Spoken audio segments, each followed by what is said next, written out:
ప్రభు నామానికి మహిమ కలుగును గాక. కూడి వచ్చిన మీ అందరికీ కర్మిల ఆత్మీయ సహవాస సంఘ విశ్వాసులందరికీ మన ప్రభువును ప్రియ రక్షకుడునైన యేసుక్రీస్తు వారి శ్రేష్టమైన నామంలో శుభములు మరియు అందరికీ వందనాలండి. నిర్గమాకాండం 26వ అధ్యాయాన్ని ధ్యానం చేసుకుందాం. నిర్గమకాండం 26వ అధ్యాయం. ఈ అధ్యాయంలో ప్రత్యక్షపు గుడారం యొక్క తెరల గురించి, గుడారాన్ని కప్పేటువంటి తెరల గురించి, అలాగే నిలువు పలకల గురించి, అడ్డతెరల గురించి ఈ అధ్యాయంలో రాయబడి ఉన్నాయి.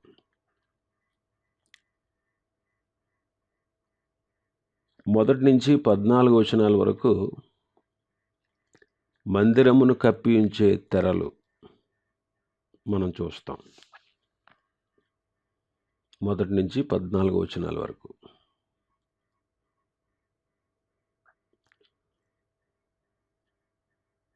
చదువుకుందాం. మరియు నీవు 10 తెరలతో ఒక మందిరమును చేయవలెను. నీల ధూమ్ర రక్తవర్ణములు గల పేనిన సన్నపు నారతో వాటిని చిత్రకారుని పని అయిన కెరూబులు గల వాటినిగా చేయవలెను. ప్రతి తెర పొడుగు 28 మూరలు, ప్రతి తెర వెడల్పు 4 మూరలు. ఆ తెరలన్నిటికీ ఒకటే కొలత. 5 తెరలను ఒకదానితో ఒకటి కూర్పవలెను. మిగిలిన 5 తెరలను ఒకదానితో ఒకటి కూర్పవలెను. తెరల కూర్పు చివరను మొదటి తెర అంచున నీలి నూలుతో కొలుకులను చేయవలెను. రెండవ కూర్పు నందలి వెలపల తెర చివరన అట్లు చేయవలెను. ఒక తెరలో 50 కొలుకులను చేసి ఆ కొలుకులు ఒకదానినొకటి తగులుకున్నట్లు ఆ రెండవ కూర్పు నందలి తెర అంచున 50 కొలుకులను చేయవలెను. మరియు 50 బంగారు గుండెలను చేసి ఆ గుండెల చేత ఆ తెరలను ఒకదానితో ఒకటి కూర్పవలెను. అది ఒకటే మందిరమగును. మరియు మందిరము పైన గుడారముగా మేక వెంట్రుకలతో తెరలు చేయవలెను. 11 తెరలను చేయవలెను. ప్రతి తెర పొడుగు 30 మూరలు, వెడల్పు 4 మూరలు. 11 తెరల కొలత ఒక్కటే. 5 తెరలను ఒకటిగాను 6 తెరలను ఒకటిగాను ఒకదానినొకటి కూర్పవలెను. 6వ తెరను గుడారపు ఎదుటి భాగమున మడవవలెను. తెరల కూర్పునకు వెలపలనున్న తెర అంచున 50 కొలుకులను, రెండవ కూర్పునందలి తెర అంచున 50 కొలుకులను చేయవలెను. మరియు 50 ఎత్తడి గుండెలను చేసి ఒకటే గుడారమగునట్లు ఆ గుండెలను ఆ కొలుకులకు తగిలించి దానిని కూర్పవలెను. ఆ గుడారపు తెరలలో మిగిలిన వేలాడు భాగము అనగా మిగిలిన సగము తెర మందిరము వెనుక ప్రక్క మీద వేలాడబడెను. మరియు గుడారపు తెరల పొడుగులో మిగిలినది ఈ ప్రక్కన ఒక మూరను, ఆ ప్రక్కన ఒక మూరయు, మందిరమును కప్పుటకు ఈ ప్రక్కను ఆ ప్రక్కను దాని ప్రక్కల మీద వేలాడవలెను. మరియు ఎర్ర రంగు వేసిన పొట్టేళ్ల తోళ్లతో పైకప్పును, దానికి మీదుగా సముద్రవత్సల తోళ్లతో పైకప్పును చేయవలెను. మనం చదువుకున్నటువంటి 14 వచనాల్లో 4 విధాలైనటువంటి తెరలను మనం చూస్తున్నాం. నీల ధూమ్ర రక్తవర్ణములు గల పేనిన సన్ననారతో చేయబడిన తెరలు. ఇవి 10. ఇవి 10 తెరలు. రెండవదిగా మేక వెంట్రుకలతో చేయబడినటువంటి తెరలు 11. మూడవది ఎర్ర రంగు వేసిన పొట్టేళ్ల తోళ్లతో చేయబడిన కప్పు. ఇంకా ఎర్ర రంగే కాదు, సముద్రవత్సల తోళ్ళుతో చేయబడిన కప్పు అన్నాడు. ఈ 4 విధాలైనటువంటి తెరలు మనం చూస్తున్నాం. 4 విధాలైనటువంటి తెరలు. ఈ 4 విధాలైనటువంటి తెరలు మనకు చాలా పాఠాలు నేర్పిస్తూ ఉంటాయి. మొదటి రకపు తెరలు 1వ వచనం నుంచి 6వ వచనం వరకు మనకు కనబడతాయి. 1వ వచనం నుంచి 6వ వచనం వరకు. ఇవి 10 తెరలు. ఇవి 10 తెరలు. 1వ వచనంలో చదువుతాం కదా మనం. మరియు నీవు 10 తెరలతో ఒక మందిరమును చేయవలెను. నేల ధూమ్ర రక్తవర్ణములు గల పేనిన సననారతో వాటిని చిత్రకారుని పని అయిన కెరూబులు గల వాటినిగా చేయాలి. 10 తెరలు. 10 అనేది బైబిల్లో పరీక్షను సూచిస్తూ ఉంది. 10 అనేది బైబిల్లో పరీక్షను సూచిస్తూ ఉంది. 10 ఆజ్ఞలు, 10 దినములు పరీక్షించబడుట, 10 మంది కన్యకలు, 10 దినముల శ్రమ, 10 మంది రాజులు. ఇలాగా 10 అనేది పరిశుద్ధ గ్రంథంలో పరీక్షను సూచిస్తూ ఉంది. పరీక్షను సూచిస్తూ ఉంది.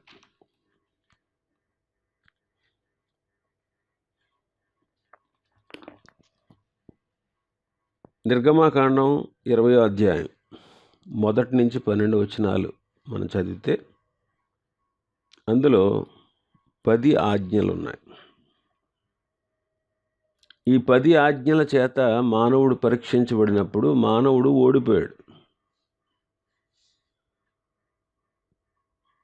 ఈ 10 ఆజ్ఞల చేత మానవుడికి పరీక్షించబడితే ఆ పరీక్షలో ఓడిపోయాడు.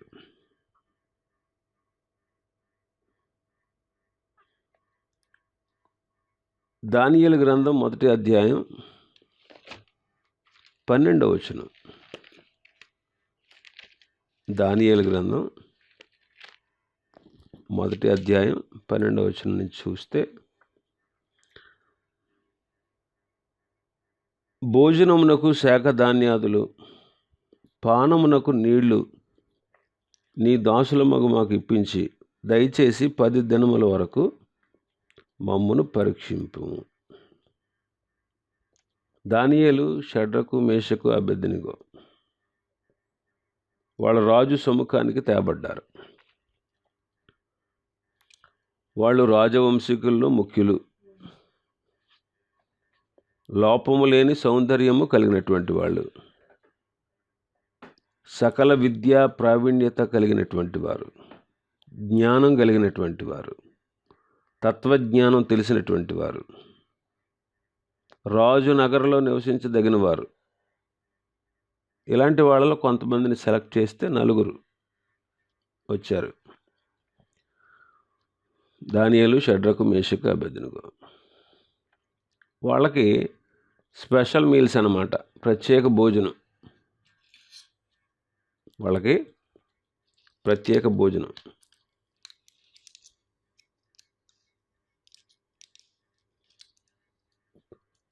రాజుగారు తినేటువంటి భోజనం అన్నమాట.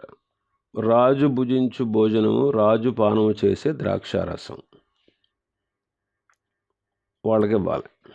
వాళ్ళకి కల్దీ విద్యను, భాషను అభ్యసింప చేయాలి. అయితే రాజు తినే భోజనం, రాజు పానం చేసే ద్రాక్షారసం త్రాగి ఆ భోజనం తిని తన జీవితాన్ని అపవిత్రం చేసుకోకూడదు, అపవిత్రుడు కాకూడదు అని దానియేలు ఉద్దేశించి మేము అపవిత్రులం కాకుండా ఉండాలి, అందువల్ల మాకు అది ఇవ్వకండి అని వాళ్ళకి భోజనం పెట్టే అధిపతిని వాళ్ళు వేడుకున్నారు. అప్పుడు నేను ఇలా చేస్తే రేపొద్దున నాకు ప్రాణాపాయం వస్తుంది, మీరు రాజు చేత నాకు ప్రాణాపాయం తెప్పిస్తారు, అలా చేయడానికి కుదరదు అని చెప్పి అంటాడు. అందుకు దానియేలు అంటాడు, 10 దినాలు మమ్మల్ని పరీక్షించండి, మా ముఖాలు ఎలా ఉన్నాయో, రాజుగారు పెట్టిన భోజనం తిన్న వాళ్ళ ముఖాలు ఎలా ఉన్నాయో మీరు చూడండి. ఒక 10 రోజులకి మా ముఖాలు క్షీణించిపోయినాయి అనుకోండి, రాజు భోజనం తినేవారి కంటే మా ముఖాలు బాగా నీరసిల్లిపోయినట్టు క్షీణించిపోయినట్టు ఉంటే అప్పుడు మీరు అన్నట్టు ఆ భోజనం పెడదిరిగాను అని చెప్పారు. అయితే వీళ్ళ ముఖాలు ఎలా ఉన్నాయంట, 10 దినాల తర్వాత చూస్తే వాళ్ళ ముఖాల కంటే కూడా సౌందర్యంగా కళగా ఉన్నాయంట. సౌందర్యంగా కళగా ఉన్నాయి. కాబట్టి 10 దినాల పరీక్షలో వీళ్ళ 10 అంతల శ్రేష్ఠులు అన్నట్టుగా కనబడ్డారు. 10 అంతల శ్రేష్ఠులు అయ్యారంట. వీళ్ళు శకునుగాండ్ర, ఆ రాజ్యంలో ఉన్నటువంటి కల్తీ రాజ్యంలో ఉన్న శకునుగాండ్ర కంటే, గారడి విద్య గల వారి కంటే 10 అంతల శ్రేష్ఠులుగా కనబడ్డారట. ఇంకా మనం చూస్తే మత్తయి సువార్త 25వ అధ్యాయంలో 10 మంది కన్యకలు,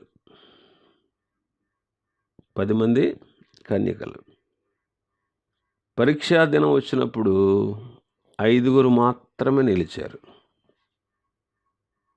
5 మాత్రమే నిలిచారు. ఇంకా స్మరణ అనే సంఘకాలంలో ప్రకటన గ్రంథం 3వ అధ్యాయంలో 2వ అధ్యాయంలో ఉంటుంది అన్నమాట, 10వ వచనంలో. ప్రకటన గ్రంథం 2వ అధ్యాయం 10వ వచనం, ఇదిగో మీరు శోధింపబడినట్లు అపవాది మీలో కొందరిని చెరలో వేయింపబోచున్నాడు, 10 దినములు శ్రమ కలుగును, మరణం వరకు నమ్మకంగా ఉన్నాడు. 10 మంది చక్రవర్తుల ద్వారా, రోమా చక్రవర్తులు 10 మంది క్రూరులైనటువంటి రోమా చక్రవర్తుల ద్వారా, 10 మంది ద్వారా ఆనాటి సంఘం చాలా హింసలు పొందింది.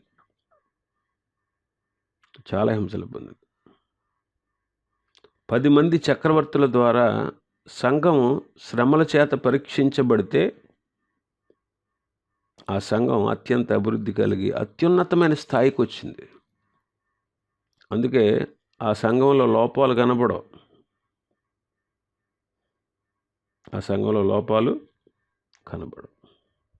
కాబట్టి బైబిల్లో 10 అనే సంఖ్య పరీక్షను సూచిస్తూ ఉంది. మన ప్రభు అయిన యేసుక్రీస్తు వారు కూడా శరీరధారిగా ఈ లోకంలో ఉన్నప్పుడు 10 రకాల వారైనటువంటి తెగల చేత, శాస్త్రులు, పరిసయ్యులు, సద్దూకయ్యులు, హేరోదీయులు, ఇలాగా ఒక 10 రకాల తెగల ద్వారా ఆయన పరీక్షించబడ్డారు. ఆయనలో ఏ తప్పు దొరుకుతుందా, ఆయన ఏ తప్పు చెబుతారా అని చూసేవాళ్ళే ఈ తెగల వాళ్ళందరూ కూడా. యేసుక్రీస్తు ప్రభు కాలంలో ఉన్నారు. అయితే ఆ ప్రభు పరీక్షకు నిలిచి నిర్మలుడుగా, మహిమోన్నతుడుగా ఆయన ఉన్నారు. ప్రభుత్వ అధికారులు కూడా ఆయన పరీక్షించి ఆయనలో ఏ తప్పు లేదని వాళ్ళు చెప్పగలిగారు. శాస్త్రులు, పరిసయ్యులు, సద్దూకయ్యులు, హేరోదీయులు, జలోతీయులు, ఇలాంటి వాళ్ళు చాలామంది ఆయనకి ఎన్నో చిక్కు ప్రశ్నలు వేసి ఆయన పరీక్షించి ఆయన ఎదుట ఓడిపోయారు.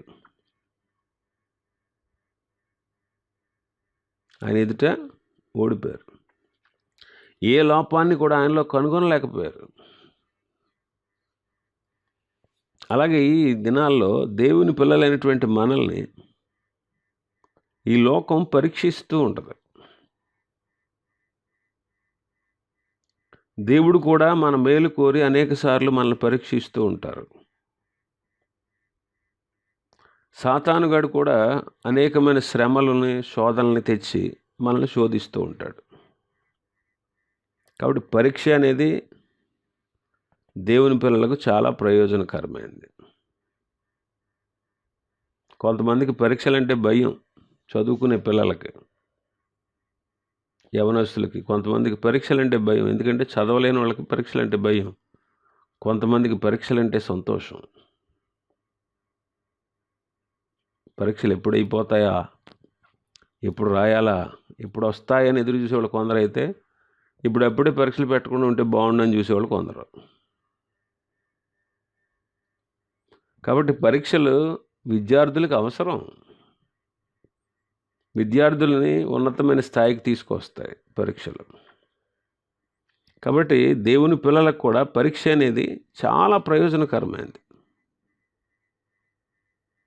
కాబట్టి దేవుని పిల్లలైనటువంటి మనం పరీక్షకు నిలిచి మనలో ఉన్నటువంటి నిర్మలత్వాన్ని కాపాడుకుంటూ ప్రభువు దగ్గరకు వెళ్ళినప్పుడు ఆయన ద్వారా గొప్ప ప్రతిఫలాన్ని పొందటానికి తగిన వారంగా మనం ఉండాలి. పరీక్షల్లో ఓడిపోయామా, ఫెయిల్ అయినోడికి అవమానం కదా, ఫెయిల్ అయిపోయిన వాళ్ళ తల్లిదండ్రులకు కూడా అవమానం. ఈనాడు మనం కూడా లోకం అపవాది పెట్టే పరీక్షల్లో ఓడిపోతే ప్రభు నామానికి అవమానం తెస్తాం, మనం దోషణ తెచ్చేవారుగా ఉంటాం. యోసేపు పరీక్షకు నిలిచి ఐగుప్తు దేశం అంతటికి రాజుగా, సమస్త దేశములకు పోషకుడిగా మార్చబడ్డాడు. యోబు గారు కూడా పరీక్షకు నిలిచి రెండంతల ఆశీర్వాదాలు పొందారు. మోషే కూడా పరీక్షించబడినప్పుడు పరీక్షకు నిలిచి ఫరోకు దేవుడుగా, ఇశ్రాయేలీయులకు నాయకుడిగా చేయబడ్డాడు.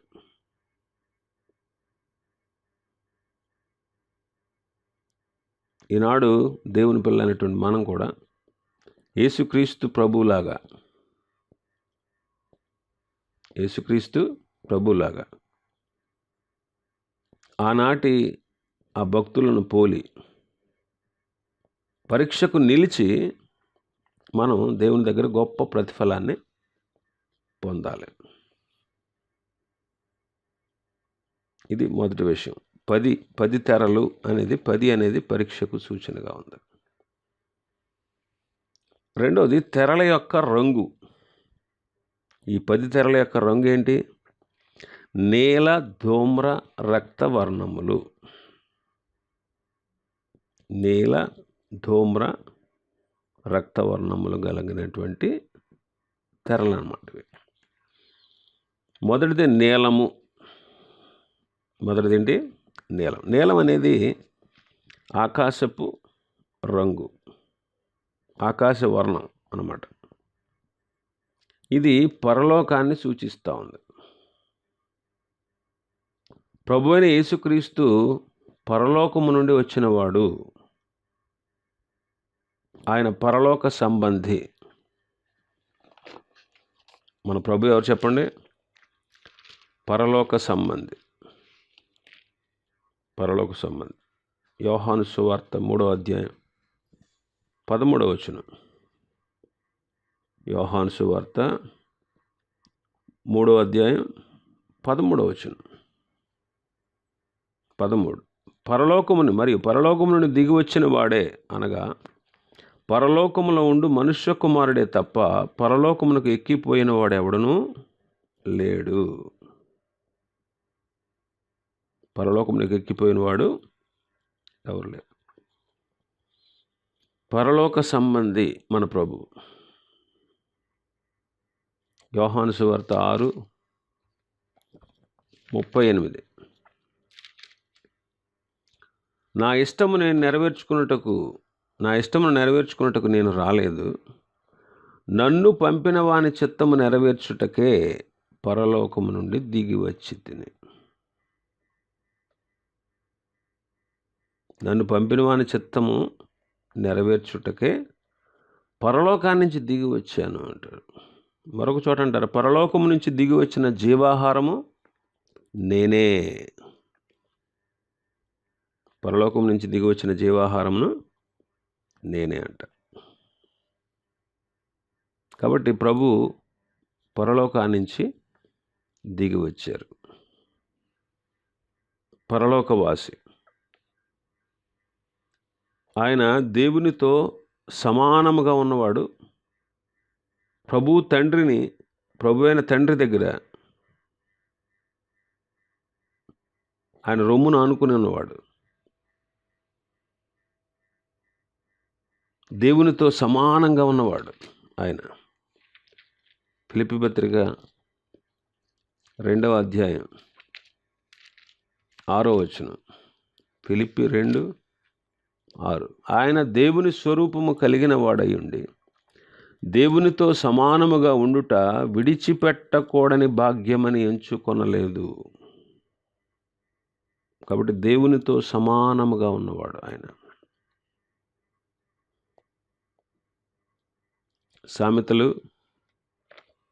సామెతల గ్రంథం 8వ అధ్యాయం. సామెతల గ్రంథం 8వ అధ్యాయం 30వ వచనం చదువుదాం. నేను ఆయన యొద్ద ప్రధాన శిల్పినై అనుదినము సంతోషించుచు నిత్యము ఆయన సన్నిధిని ఆనందించుచుంటిని. యేసుక్రీస్తు ప్రభు గురించి చెప్పబడిన మాట. నిత్యము దేవుని సన్నిధిలో ఆనందిస్తూ ఉన్నాను. యెషయా గ్రంథం 6వ అధ్యాయం. యెషయా గ్రంథం 6వ అధ్యాయం మొదటి నుంచి మనం చూస్తే 3వ వచనం. వారు సైన్యములకు అధిపతియగు యెహోవా పరిశుద్ధుడు, పరిశుద్ధుడు, పరిశుద్ధుడు, సర్వలోకము ఆయన మహిమతో నిండి ఉన్నదని గొప్ప స్వరముతో గాన ప్రతిగానములు చేయుచుండిరి. ఇక్కడ దేవదూతల చేత కొనియాడబడుతూ ఉన్నవారు. దేవదూతల చేత ఆయన ప్రభుతో సమానంగా ఉన్నవారు. దేవదూతల చేత కొనియాడబడుతున్నటువంటి ఆయన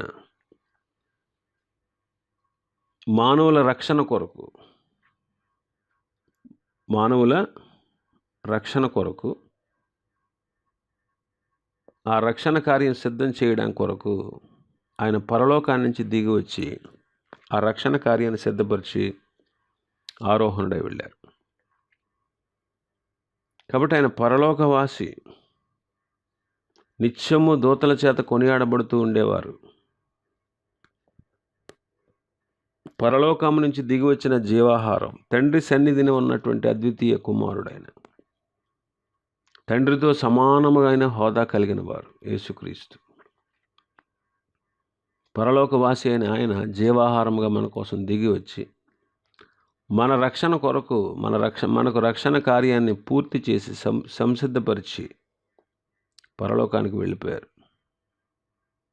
ఇలాంటి యేసుక్రీస్తు మనకు దొరికారా లేదా? అలాంటి యేసుక్రీస్తుని మనం అంగీకరించి ఆత్మరక్షణ పొందామా లేదా మనల్ని మనం పరీక్షించుకోవాలి. కాబట్టి యేసుక్రీస్తు ప్రభు ద్వారా మనకు దొరికే ఆత్మరక్షణ పొంది మనం ఆనందించాలి. ఇంకా ఎవరైతే ఆయన యందు విశ్వాసం ఉంచుతారో, ఎవరైతే ఆయన అంగీకరిస్తారో, ఆయన యందు విశ్వాసం ఉంచిన వారిని, ఆయన అంగీకరించిన వారిని పరలోక సంబంధులుగా ఆయన మార్చేవాడు. అందుకే యోహాను సువార్త 17వ అధ్యాయం. యోహాను సువార్త 17వ అధ్యాయం 16వ వచనాన్ని చదువుతాను. నేను లోక సంబంధిని కానట్టు వారును లోక సంబంధులు కారు. యేసుక్రీస్తు ప్రభు చేసిన సుదీర్ఘమైన ప్రార్థన ఇది. ఈ అధ్యాయంలో ఆయన ప్రార్థిస్తూ అంటారు, నేను లోక సంబంధిని కానట్టు నీవు నాకు ఇచ్చినటువంటి నీ జనులు కూడా లోక సంబంధులు కారు అంటున్నారు. కాబట్టి ఇలాంటి మార్పు ఆయన యందు విశ్వాసం ఉంచిన వారికి, ఆయన ప్రశస్త రక్తము చేత కడగబడిన వారికే దొరికింది.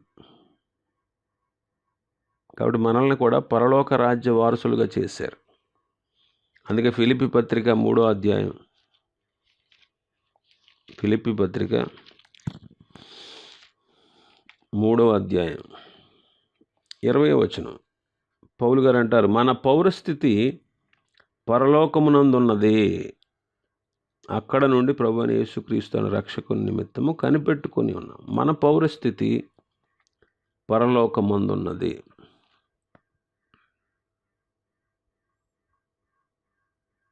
ఇంకా ఎఫెసీ పత్రిక 2వ అధ్యాయం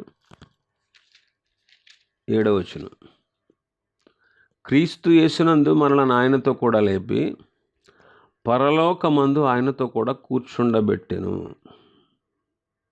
పరలోకమందు ఆయనతో కూడా కూర్చుండబెట్టెను. ఇది ఎంత గొప్ప ఆశ్చర్యం అండి. అందుకే కొలస్సీ 3:3 అంటారు, మీ జీవము క్రీస్తుతో కూడా దేవుని యందు దాచబడింది. కాబట్టి ఈనాడు మనం పరలోక సంబంధులం. ఈనాడు మనం ఎవరు? పరలోక సంబంధులు. ప్రభు పిల్లలం మనం, ప్రభు పిల్లలం. అందుకే కొలస్సీ పత్రిక 3వ అధ్యాయం 1-2 వచనాలు, మీరు క్రీస్తుతో కూడా లేపబడిన వారైతే పైనున్న వాటిని వెదకుడి, అక్కడ క్రీస్తు దేవుని కుడిపార్శ్వమున కూర్చుండి ఉన్నాడు. పైనున్న వాటి మీదనే కానీ భూ సంబంధమైన వాటి మీద మనస్సు పెట్టుకొనకుడి, ఎలయనగా మీరు మృతి పొందితిరి, మీ జీవం క్రీస్తుతో కూడా దేవుని యందు దాచబడి ఉన్నది. మీరు క్రీస్తుతో కూడా లేపబడిన వారైతే పైనున్న వాటినే వెదకండి, పైనున్న వాటి మీదే మీరు మనస్సు నిలపండి, పరసంబంధమైనటువంటి జీవితాన్ని మీరు జీవించండి, అదే మీకు ప్రయోజనకరం అని దేవుని వాక్యం సెలవిస్తూ ఉంది. కాబట్టి ఆకాశము నీలంగా ఉంటుంది. ఈ నీలివర్ణం పరలోకాన్ని, పరలోకం నుంచి దిగి వచ్చిన యేసుక్రీస్తును సూచిస్తూ ఉంది. ఆయన పరలోక సంబంధి, తండ్రి కుడిపార్శ్వమందు ఉన్నవారు, తండ్రి రొమ్మును ఆనుకున్నవారు, తండ్రిని మనకు బయలుపరచుటకు ఈ లోకానికి, మనకు రక్షణ కార్యాన్ని సిద్ధపరచుటకు ఈ లోకానికి శరీరధారిగా దిగి వచ్చినవారు, మళ్ళీ తిరిగి పరలోకానికి ఆరోహణమయ్యారు. మనల్ని కూడా పరసంబంధులుగా మార్చారు ఆయన, మనల్ని కూడా పరసంబంధులుగా మార్చారు. కాబట్టి యేసుక్రీస్తుని అంగీకరించి రక్షణ పొంది మనం కూడా పరసంబంధులుగా మార్చబడాలి. మన పరసంబంధులుగా మార్చేవాడు ఆయనే. ఈ మార్పు ఆయన యందు విశ్వాసం ఉంచినటువంటి వారికి, ఆయన చిందించిన ప్రశస్త రక్తము చేత కడగబడిన వారికి దొరికింది. అందుకే మన పౌరస్థితి పరలోకమందు ఉంది. మనం రేపొద్దుట పరలోకంలో ఆయనతో పాటు సింహాసనం మీద కూర్చుండబెట్టబడతాం. ఇది ఎంత గొప్ప ఆశ్చర్యమో, ఎంత ఆనందమో చూడండి. మన జీవం క్రీస్తుతో కూడా దేవునిలో దాచబడి ఉంది. క్రీస్తులో మనం పరలోక సంబంధులు. అందుకే మనం పరసంబంధమైన వాటి మీద మనసు ఉంచాలి, పైన ఉన్న వాటి మీద మనం మనసు ఉంచాలి, కానీ భౌతికమైన వాటి మీద మన మనస్సు ఉంచకూడదు. రెండవది ధూమ్రవర్ణము. మొదటిది నీలం, రెండవది ధూమ్రవర్ణం అంటే ఊదా రంగు. ఇది రాజత్వాన్ని సూచిస్తూ ఉంది. రాజరికం. దానియేలు గ్రంథం 5వ అధ్యాయం, దానియేలు 5వ అధ్యాయం, బెల్షజరు అనే రాజు దానియేలుని గణపరిచాడు. 5వ అధ్యాయం 28వ వచనం, బెల్షజరు ఆజ్ఞేయగా వారు దానియేలునకు ఊదా రంగు వస్త్రము తొడిగించి అతని మెడను బంగారు హారం వేసి ప్రభుత్వము చేయుటలో అతడు 3వ అధికారిగా చాటించారు. కాబట్టి ఊదా రంగు వస్త్రాలు ధరించారు. ఊదా రంగు రాజరికాన్ని, రాజవస్త్రాలు అని చెప్పవచ్చు. ఈ ఊదా రంగు అనేది, ఈ ధూమ్రవర్ణం అనేది యేసుక్రీస్తు రారాజై ఉన్నాడు అనే విషయాన్ని మనకు సూచిస్తూ ఉంది. తిమోతి మొదటి పత్రిక 6వ అధ్యాయం. తిమోతి మొదటి పత్రిక 6వ అధ్యాయం 15వ వచనం. శ్రీమంతుడు అద్వితీయుడగు సర్వాధిపతి యుక్తకాలమందు ఆ ప్రత్యక్షత కనుపరచును. ఈ సర్వాధిపతి రాజులకు రాజును, ప్రభులకు ప్రభువునై ఉన్నాడు. సమీపింపరాని తేజస్సులో ఆయన మాత్రం వసిస్తూ అమరత్వం గలవాడై ఉన్నాడు. యేసుక్రీస్తు గురించి చెప్పబడితే ఏమంటున్నారు? ఈయన రాజులకు రాజు, ప్రభువులకు ప్రభువై ఉన్నారు. రాజులకు రాజట, ప్రభువులకు ప్రభువు. అందుకే ఆయన జన్మించినప్పుడు జ్ఞానులు ఏమన్నారు? యూదుల రాజుగా పుట్టినవాడు ఎక్కడున్నాడు? తూర్పు దిక్కున మేము ఆయన నక్షత్రాన్ని చూచి పూజించడానికి వచ్చాము. కాబట్టి ఆయన యూదులకు రాజు. ప్రస్తుతం ఆయన సంఘములో ఉన్నటువంటి విశ్వాసుల హృదయాల్లో పరోక్షంగా ప్రభు పిల్లల మీద ఆయన రాజు అయి ఉన్నాడు. రాజైన సౌలు ఇశ్రాయేల్ మీద రాజుగా ఉండి పరిపాలిస్తూ ఉంటే దావీదు గుహలో తన యొద్దకు వచ్చిన వారి మీద అధిపతి అయినట్లు మనం చూస్తాం. సమూయేలు మొదటి గ్రంథం 22వ అధ్యాయం. సమూయేలు మొదటి గ్రంథం 22వ అధ్యాయం మొదటి నుంచి. దావీదు అక్కడి నుంచి బయలుదేరి అదుల్లాము గుహలోని తప్పించుకుని పోగా అతని సహోదరులు, అతని తండ్రి ఇంటి వారందరూ ఆ సంగతిని అతని ఎద్దకు వచ్చారు. మరియు ఇబ్బంది గల వారందరూ, అప్పులు చేసుకున్న వారందరూ, అసమాధానముగా ఉండి వారందరూ అతని ఎద్దకు కూడుకుని రాగా అతడు వారికి అధిపతి ఆయను. అతని వద్ద ఎక్కువ తక్కువ 400 మంది వచ్చి ఉండిరి. సౌలేమో ఇశ్రాయేలుని పరిపాలన చేస్తూ ఉంటే దావీదు గుహలో ఉన్నాడు. దావీదు గుహలో ఉన్నప్పుడు దావీదు దగ్గరికి చాలామంది వచ్చారంట. వాళ్ళందరికీ అతడు అధిపతి అయ్యాడు. వాళ్ళందరూ ఎవరు? ఇబ్బందుల్లో ఉన్నవాళ్ళు, అప్పులు పాలైన వాళ్ళు, అసమాధానంగా ఉన్నవాళ్ళు. అలాగే ఈ లోకమంతా కూడా లోకాధికారి అయినటువంటి అపవాదికి లోబడి ఉంది. ఈ లోకమంతా కూడా ఎవరి చేతిలో ఉంది? అపవాది చేతులు, అపవాదికి లోబడి ఉంది. యోహాను సువార్త 14వ అధ్యాయం 30వ వచనం.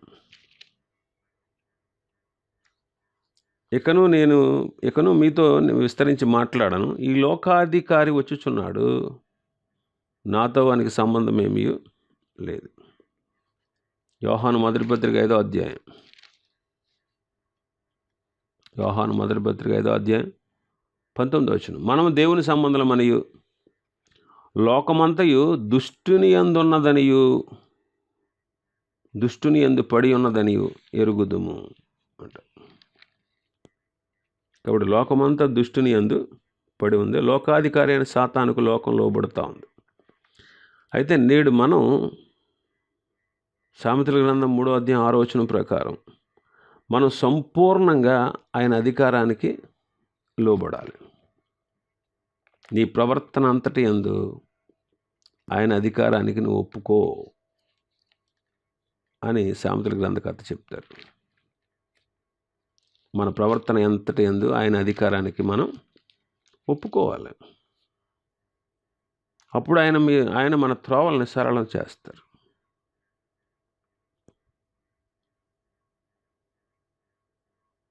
మన ప్రవర్తన అంతటి మీద ఆయన అధికారానికి ఒప్పుకోవాలి. మరి ఆయన అధికారానికి మనం లోబడి జీవిస్తున్నామా లేదా? ఆయనే మన సంరక్షకుడు, ఆయనే మనల్ని ఏలేవాడు, ఆయనే మనకు తీర్పు తీర్చేవాడు.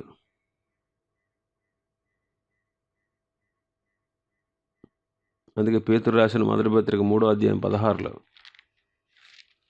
పేతురు రాసిన మొదటి పత్రిక 3వ అధ్యాయం 16వ వచనం, నిర్మలమైన మనస్సాక్షి గలవారే మీలో ఉన్న నిరీక్షణను గురించి మిమ్మల్ని హేతు వరకు ప్రతి వారికి సాత్వికముతోను భయంతోను సమాధానం చెప్పుటకు ఎల్లప్పుడూ సిద్ధముగా ఉండి మీ హృదయముల యందు క్రీస్తును ప్రభువుగా ప్రతిష్ఠించుడి. మీ హృదయాల్లో క్రీస్తుని ప్రభువుగా ప్రతిష్ఠించండి. మన హృదయాల్లో యేసుక్రీస్తును ప్రభువుగా పరిపాలించేవాడుగా మనం ప్రతిష్ఠించి సంపూర్ణంగా ఆయనకు లోబడి ఉండడమే ప్రయోజనకరం. సంపూర్ణంగా మనం లోబడి ఉండాలి. కాబట్టి ధూమ్ర వర్ణం, ఊదా రంగు ప్రభువైన యేసుక్రీస్తు రారాజై ఉన్నాడనే విషయాన్ని మనకు సూచిస్తూ ఉంది. ఆయన రాజుగా పిలువబడ్డాడు. ప్రస్తుతం సంఘంలో ఆయన బిడ్డల హృదయాల్లో పరోక్షంగా పరిపాలన చేస్తాం. లోకమంతా దుష్టుని అందుంది. లోకమంతా దుష్టునిలో పడి ఉంది, దుష్టునికి లోబడి ఉంది. అయితే మనం మన ప్రవర్తన అంతటి మీద ఆయన అధికారానికి ఒప్పుకొని, ఆయనే మన సంరక్షకుడు, ఆయనే మనల్ని విడిపించేవాడు, నడిపించేవాడు, తీర్పు తీర్చేవాడు, ఏలేవాడు. కాబట్టి మన హృదయములందు క్రీస్తును ప్రభువుగా ప్రతిష్ఠించి సంపూర్ణంగా ఆయనకి లోబడదాం. మిగిలిన విషయాలు రేపు ఉదయం ధ్యానం చేసుకుందాం. దేవుడి వాక్యాన్ని మన వినికిడిలో ఆశీర్వదించునుగాక. ఆమేన్.